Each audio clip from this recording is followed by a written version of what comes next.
Stop for a moment and consider this. What if the very thing you tirelessly pursue, the state of effortless ease and comfort, is not a destination of fulfillment, but a slow, insidious trap? What if, in cushioning ourselves from every minor inconvenience, every challenge, every form of discomfort, we are unknowingly sacrificing the very qualities that forge resilience, cultivate wisdom, and unlock our deepest potential? This isn't just a philosophical musing, it's a profound psychological reality playing out in our daily lives. Over the 12 minutes we will confront the hidden cost of comfort and explore why embracing friction might be the most vital act of self-preservation in the modern world.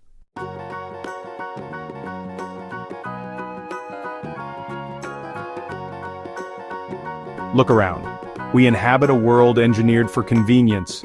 From climate-controlled environments that shield us from the elements, to instant communication that removes the discomfort of waiting, to algorithms that curate our experiences to avoid anything that might challenge our existing beliefs or preferences.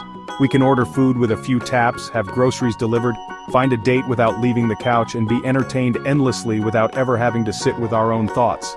Never before in human history have we been so adept at minimizing physical and emotional friction. And while this technological and societal progress has brought undeniable benefits, it has also created an environment ripe for psychological complacency. Our innate drive to conserve energy and avoid pain, once a crucial survival mechanism in a harsh world, now risks becoming a straitjacket, limiting our experiences and dulling our senses. We've become so efficient at removing external pressures that we've forgotten how to navigate internal ones. This comfortable existence is shaping our minds in ways we are only beginning to understand, often leaving us ill-equipped for the inevitable moments when life demands more of us than passive consumption.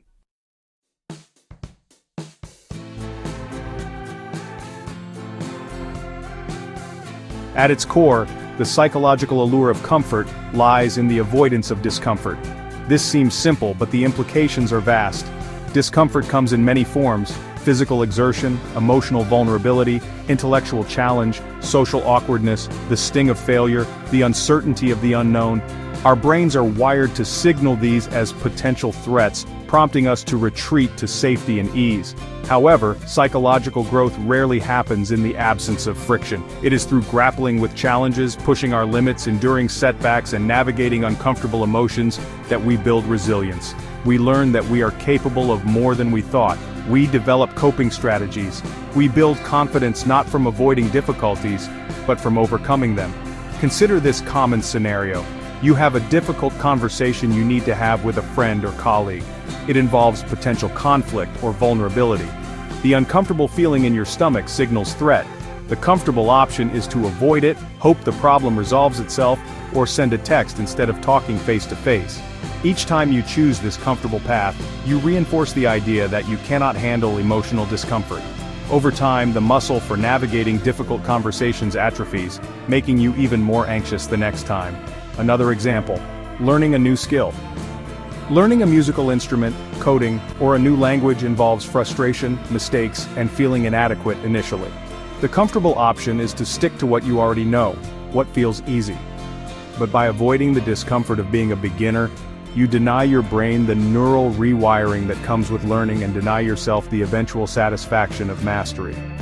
When we systematically choose comfort over challenge, we are essentially telling our psyche that we are not capable of handling discomfort. This reinforces a belief in our own fragility, leading to increased anxiety and a heightened fear of anything outside our familiar zone of ease. We become less adaptable, less spontaneous, and more brittle when faced with unexpected hardship. The fear of the not comfortable becomes more debilitating than the actual discomfort itself. We might avoid pursuing a dream, having an important conversation, or taking a healthy risk, not because the potential negative outcome is truly catastrophic, but simply because the path involves an unacceptable level of emotional or psychological discomfort.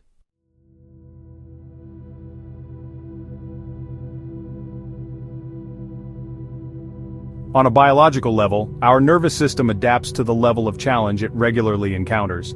In a state of constant comfort, the baseline for what feels normal shifts. When we rarely encounter significant stressors, even minor inconveniences can trigger an outsized stress response. Getting stuck in traffic, receiving a slightly critical email, or dealing with a minor change in plans might feel like major catastrophes to a system unaccustomed to handling friction. Our sympathetic nervous system, the one responsible for fight or flight, becomes more easily activated, while our parasympathetic system, responsible for rest and recovery, may become less effective at calming us down. This can leave us feeling perpetually on edge, overwhelmed by things that a more resilient nervous system would handle with relative ease. Furthermore, the constant availability of instant gratification and comfort can desensitize our brain's reward pathways. Consider how readily available sugary snacks, endless streaming content, and social media validation are. These provide quick hits of dopamine.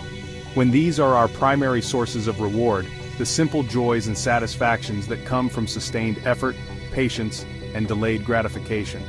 Like the feeling after a hard workout, the satisfaction of finishing a complex project, or the deep connection built over time in a relationship, become less potent by comparison. Why work hard for something when comfort is readily available? This can lead to a subtle form of anhedonia, a reduced capacity to experience pleasure from activities that require effort, leaving us reliant on passive consumption for fleeting hits of dopamine. The comfort calories of modern life can be surprisingly devoid of true nourishment for the soul.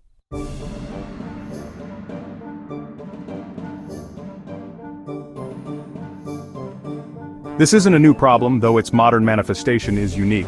Ancient philosophies and wisdom traditions often emphasize the importance of facing hardship and cultivating inner fortitude. The Stoics, for example, didn't shy away from contemplating difficult scenarios.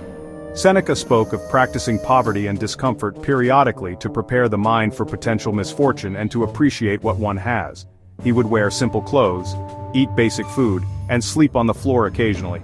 Epictetus, born into slavery, focused on cultivating an inner citadel of virtue that external circumstances could not penetrate, finding freedom in his mental attitude despite his physical bondage. They understood that true freedom wasn't freedom from difficulty, but freedom within difficulty. This perspective is radically opposed to the modern ethos of maximizing comfort at all costs. Look at the lives of individuals who achieved greatness, whether in art, science, exploration, or leadership. Marie Curie conducted groundbreaking research under extremely difficult conditions. Ernest Shackleton led expeditions of incredible hardship.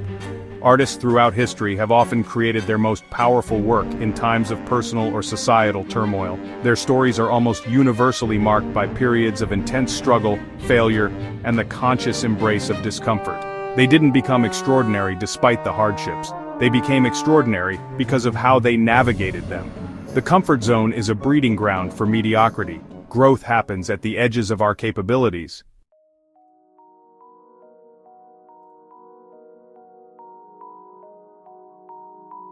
The comfort trap is insidious because it often operates unnoticed in our daily routines, shaping major life decisions and small daily habits alike. It's in choosing the frictionless online interaction over a potentially awkward in-person meeting. It's in ordering takeout again because cooking feels like too much effort. It's in sticking to the same safe routes and routines, avoiding the potential discomfort of getting lost or encountering the unexpected.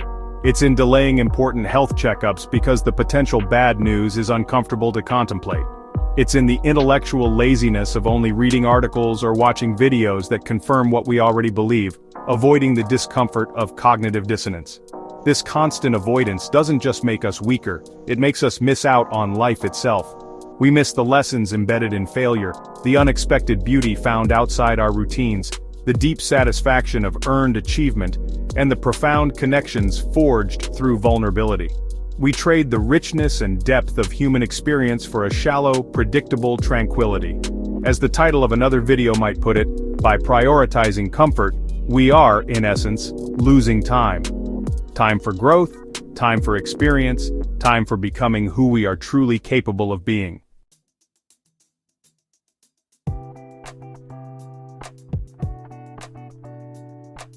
So how do we break free from these invisible chains of comfort and reclaim our vitality? The answer isn't to seek out unnecessary suffering but to consciously and strategically introduce productive friction back into our lives. Think of it as intentional training for your mind and spirit. It's about making small, deliberate choices to step outside your comfort zone. Physical discomfort. Take the stairs instead of the escalator. Do a workout that challenges you, even when you're tired. Experiment with cold showers, start with a few seconds. Walk or bike short distances instead of driving. Emotional discomfort. Practice initiating difficult conversations with kindness and honesty.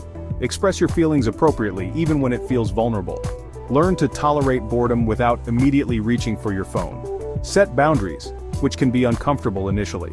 Intellectual discomfort. Read a book from a perspective you disagree with. Try to understand a complex topic that requires significant effort. Learn a completely new skill, like playing a musical instrument, learning to code, or a new language. Embracing the frustration of being a beginner. Social discomfort. Strike up a conversation with a stranger, appropriately. Speak up in a meeting even if you're nervous. Attend a social event where you don't know many people. Each small choice of opting for conscious friction is a mini workout for your mind and spirit. It's like vaccinating your psyche against the fragility and anxiety that the excessive pursuit of comfort generates.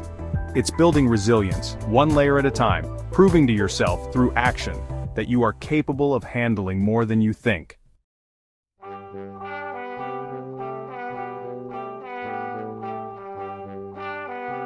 The temptation of comfort is powerful, promising a life of ease, but its ultimate cost is steep, a life of stunted growth and diminished potential. True fulfillment, deep resilience, and authentic selfhood are forged not in the soft cushions of ease, but in the intelligent and courageous embrace of challenge and friction. Dare to step outside the comfortable cage, dare to engage with the resistance that builds true strength. Your future self, more capable and alive, will undoubtedly thank you.